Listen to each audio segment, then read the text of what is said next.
Donovan sighed, his expression turning somber. You are right. It's my fault. If I hadn't been so timid and had fulfilled my duties back then, things might not have turned out this way. Donovan and Rufus Reese, Prince of Thess, have been inseparable friends since their school days, sharing the battlefield and achieving feats together. They shared a deep bond, a camaraderie that surpassed the ordinary. When Rufus was sent to the border, he sensed something unusual and entrusted him with the care of his wife and children. Eventually, the princess consort was assassinated. The West Lucosian army suffered significant losses, and Logan vanished without a trace. However, being the Prince of Carson, Donovan could do nothing to help. This had become a deep-seated regret and a lifelong guilt. Even now, he hadn't forgiven himself. It is either a blessing in disguise or a curse we cannot escape. As you said, some matters need resolution, Donovan said. Finally, he made up his mind. Mr. Reese, ask whatever you want to know, and I will answer them truthfully. All right. Dustin cut to the chase, his gaze unwavering. Lumen, let's get straight to it. Who was the puppet master pulling the strings behind the plot to wipe us out all those years ago? As expected, Donovan nodded, already anticipating the question. Instead of a direct response, he posed a question of his own. Mr. Reese, have you ever come across the Dragon Guard? The Dragon Guard?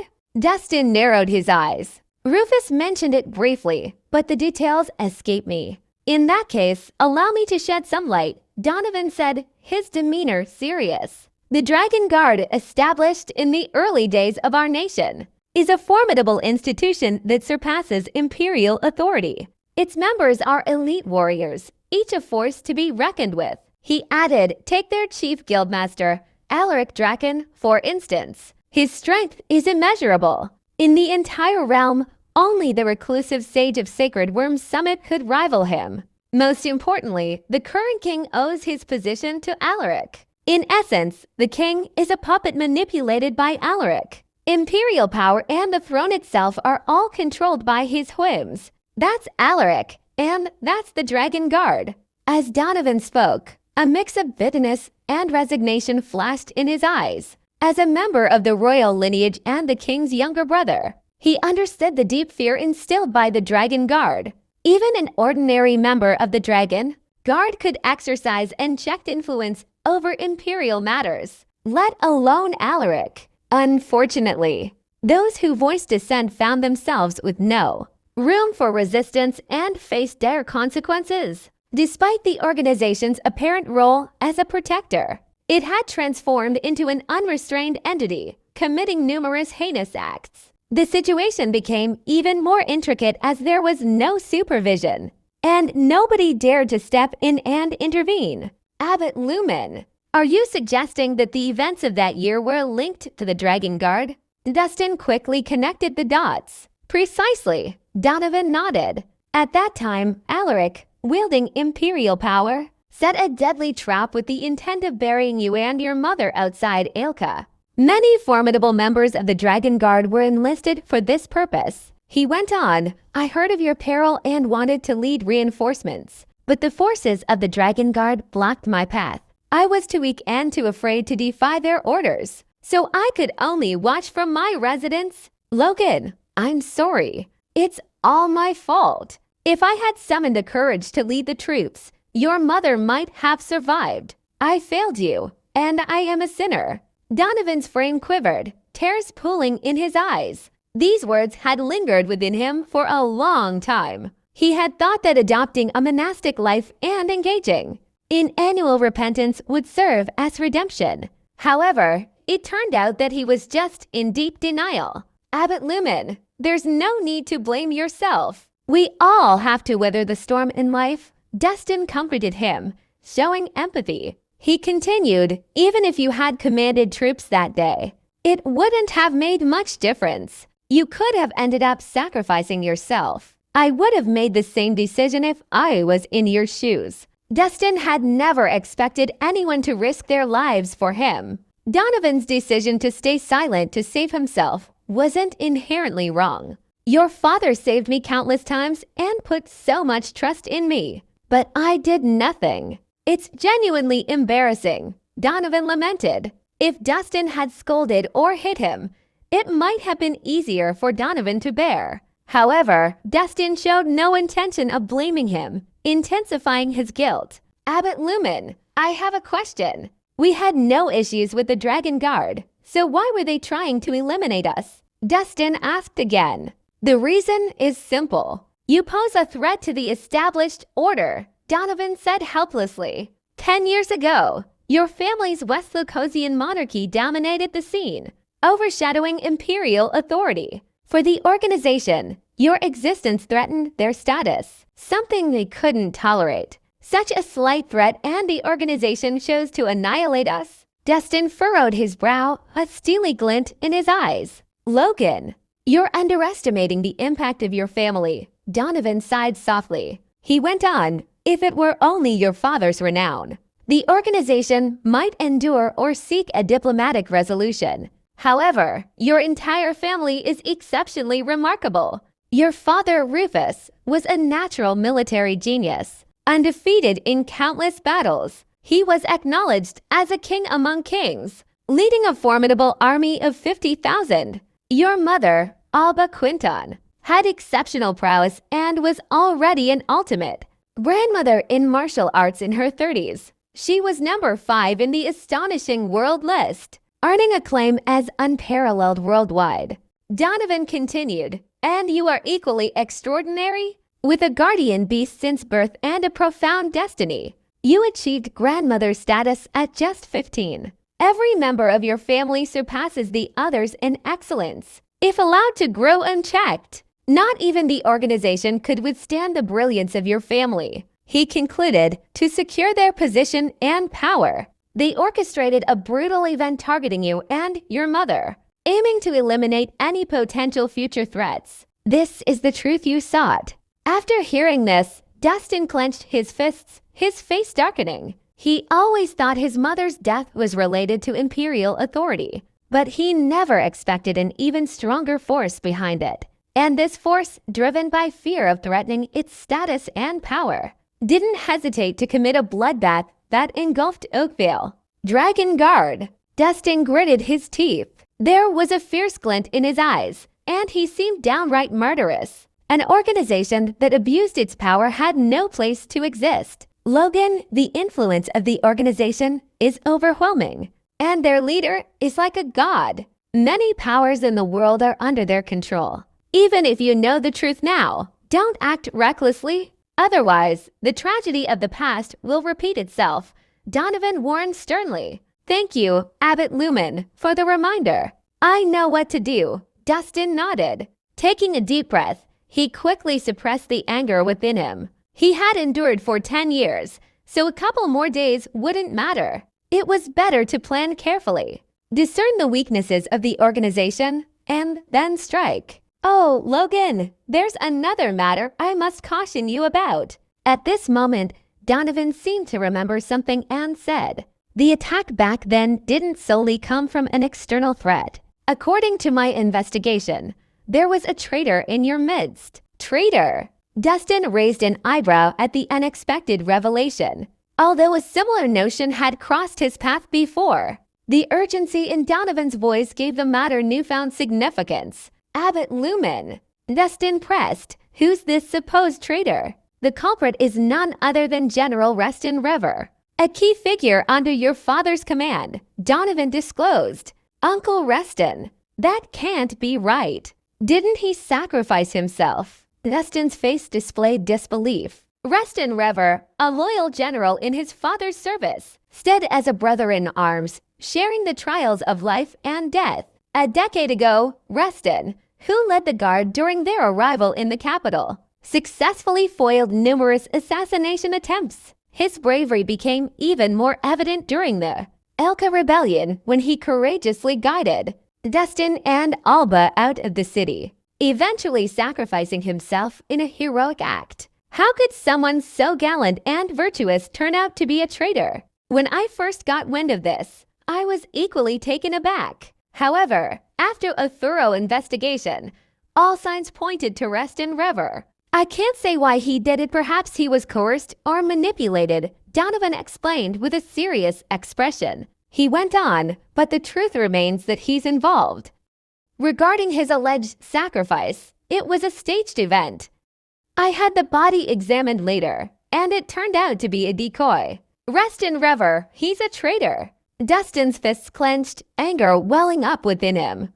He could handle being manipulated, even enduring ambushes. But the betrayal from someone within his trusted circle was unforgivable.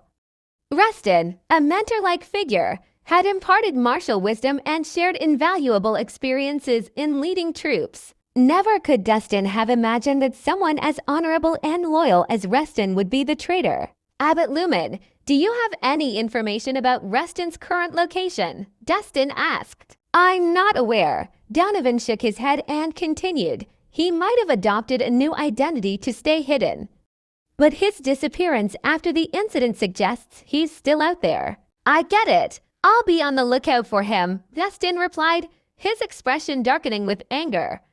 Abbott Lumen, is there anything else I should know?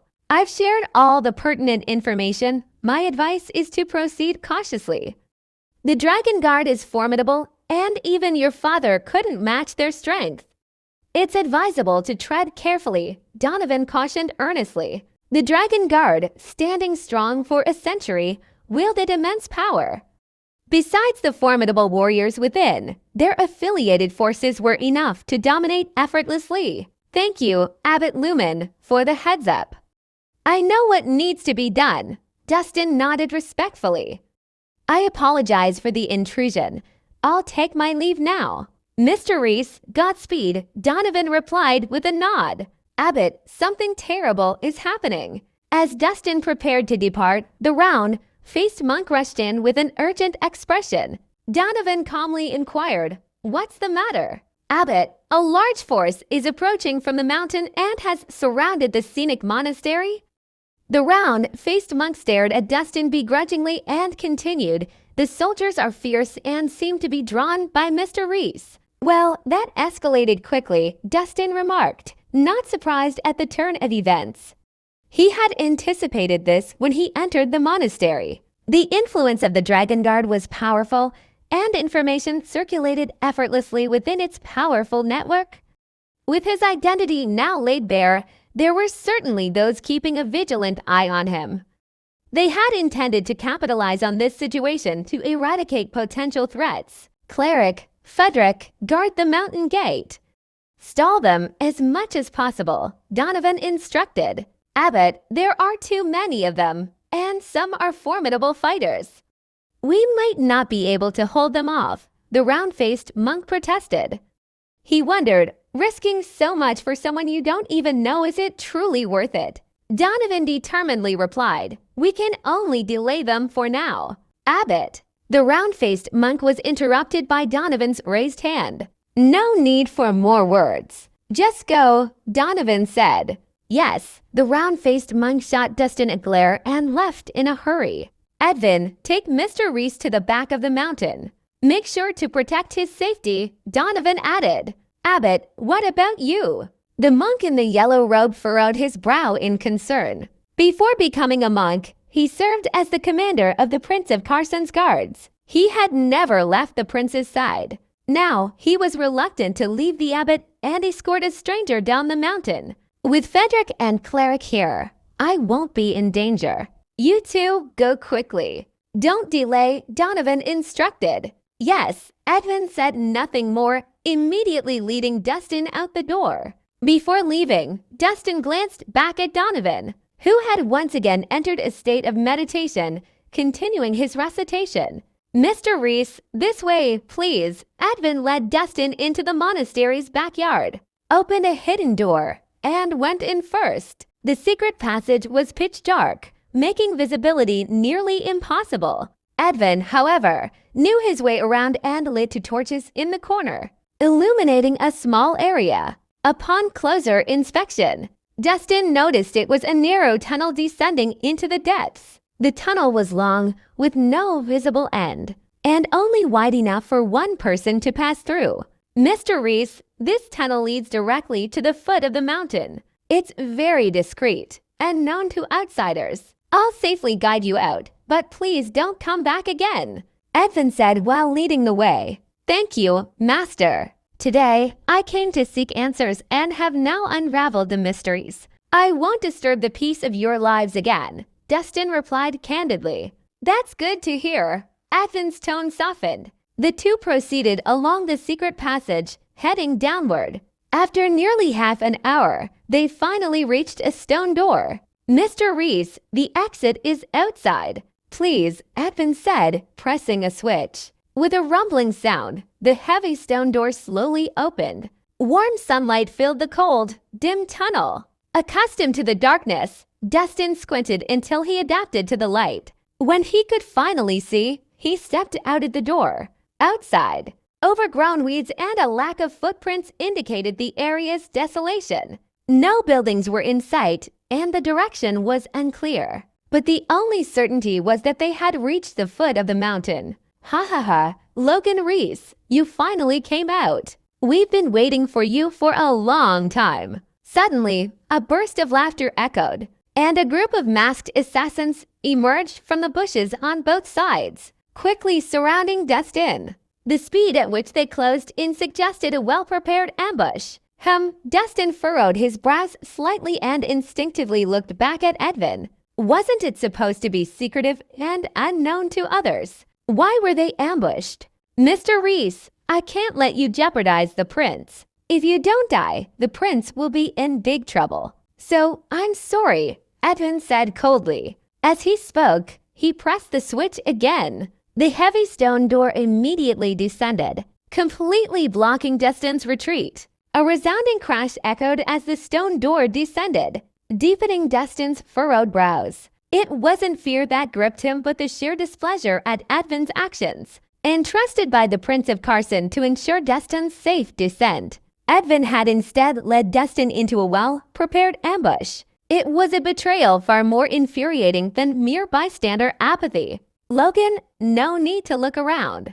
This place is no man's land and no savior will come for you. Today marks the end for you. A masked man with a Wolf's head confidently stepped forward, his voice projecting loudly. Anders, Destin replied coldly, hiding behind a mask. Are you too ashamed to show your face? At these words, the man behind the Wolf head mask hesitated for a moment, then erupted into a boisterous laugh. Rather than denying it, he casually removed the mask, unveiling his true identity. It was Anders. Surprisingly, you have a keen eye. Spotting my disguise, Anders expressed his surprise. He hadn't anticipated Destin being able to recognize him immediately, especially considering he had concealed his presence and changed his voice. Looks can be concealed, voices can be changed, but that disgusting stench you carry remains unforgettable, Destin calmly retorted. HMPH, playing word games at death's door.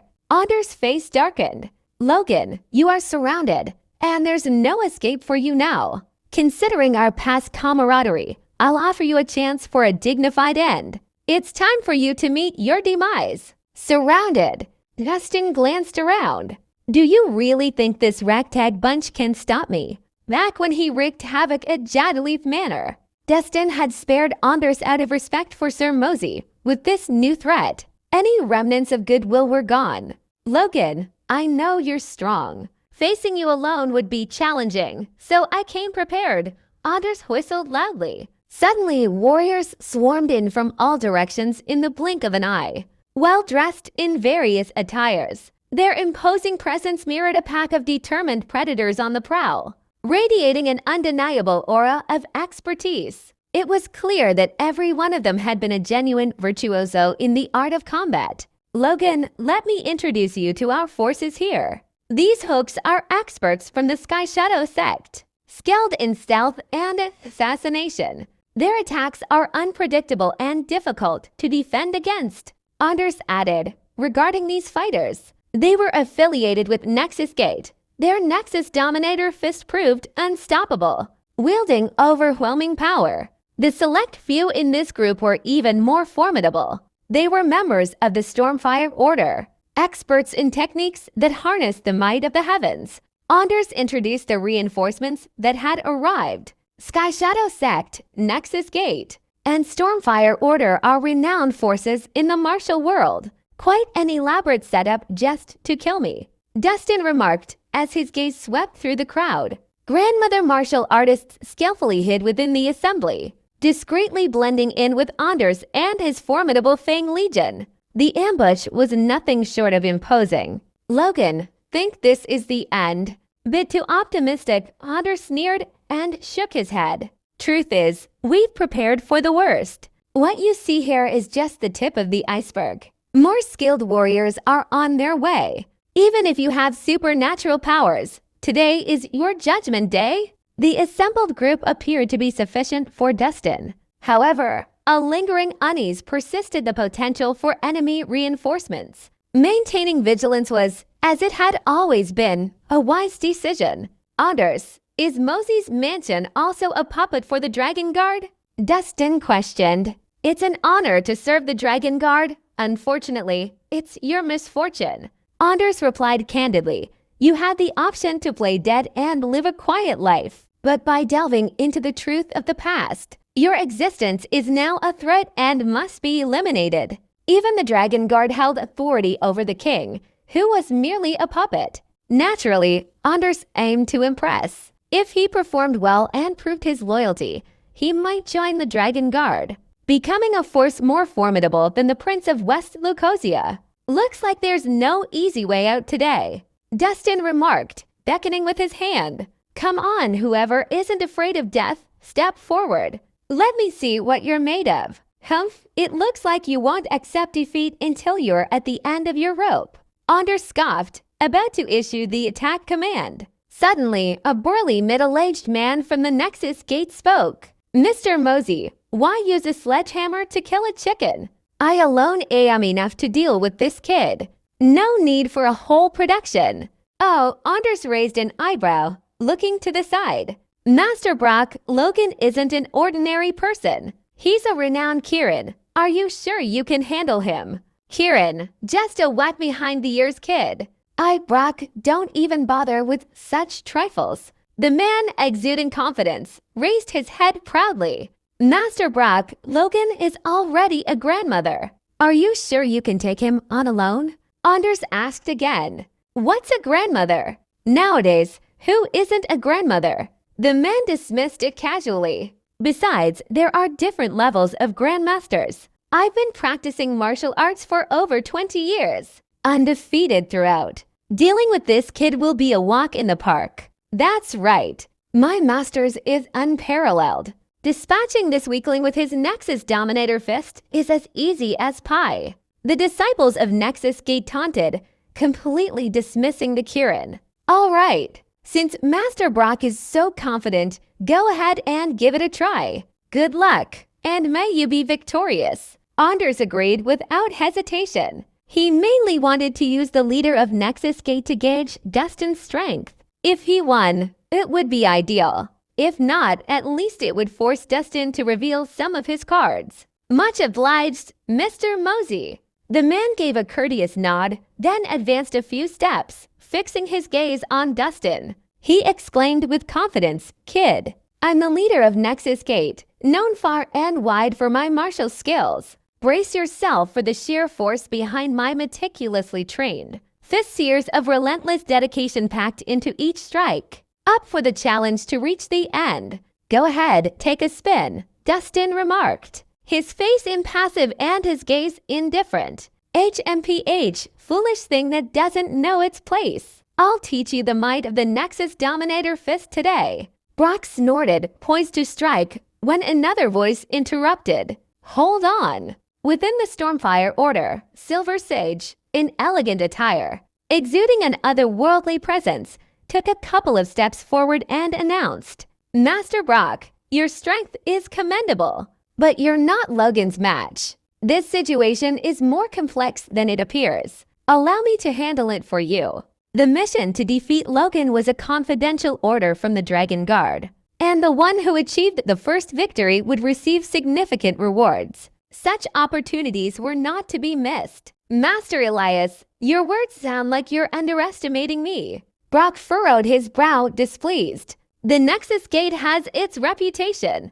and if I can't handle this kid, I might as well shut our doors. True, even though the Stormfire Order is formidable, we, the Nexus Gate, aren't pushovers. The disciples of Nexus Gate shouted in agreement. Master Brock, I'm looking out for your well-being. Silver Sage calmly stated. If you lose to Logan today, not only will your reputation crumble, but your life will be in peril. Thanks for your concern, Master Elias. If I lose, it's because of my lack of skill. And I'll accept the consequences, Brock said coldly. Easy there, you two. No need to get all worked up. A lively, alluring woman strolled out from the Sky Shadow sect, flashing a friendly smile. We're all on the same team here. Let's not let a little squabble ruin the mood. How about I take the lead and test Logan's mettle? Seeing a chance for some well-deserved credit. Being the leader of the Sky Shadow sect,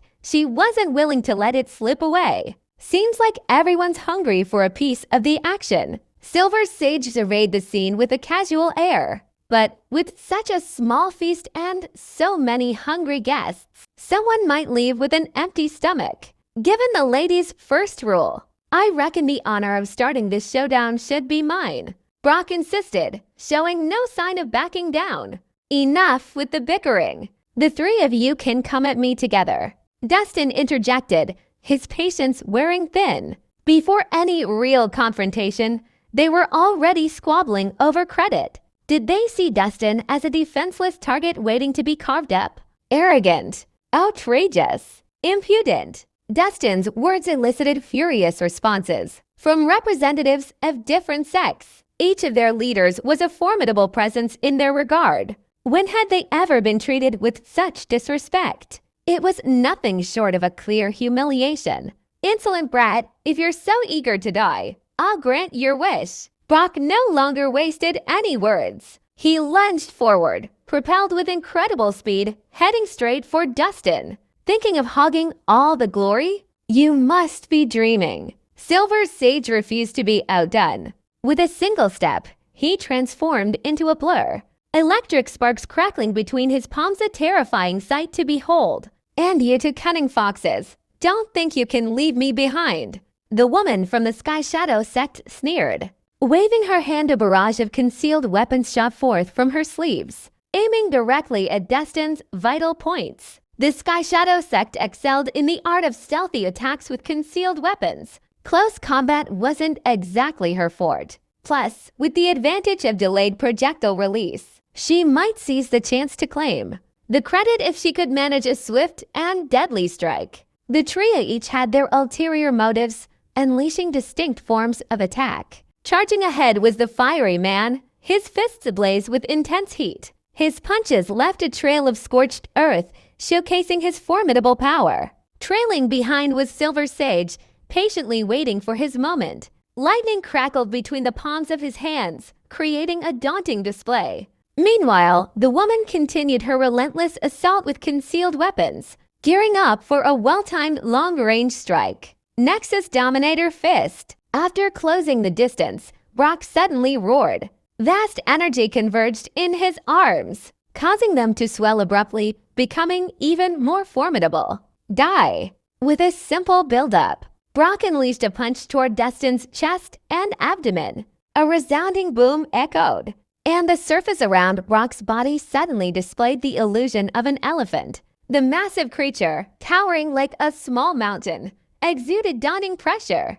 As Brock's iron fist struck, the illusory elephant raised its front hooves, slamming them heavily on Dustin. What a terrifying fist technique! Is this the legendary Nexus Dominator Fist? It's impressive. Master Brock has roamed the martial world for many years without defeat. Logan is no match for him. Our master is mighty. Our master is awesome. Witnessing the powerful fist technique, disciples from various sects expressed amazement, especially the Nexus Gate disciples. Their spirits soaring, shouted cheers. Anticipation filled the air as they eagerly awaited the spectacle of their master. Expecting Dustin to be obliterated, Destin sneered, "You're overestimating your abilities." As the incoming fist approached, he stood unyielding, meeting it head-on with a seemingly ordinary punch that revealed no visible surge of energy. However, unbeknownst to the crowds,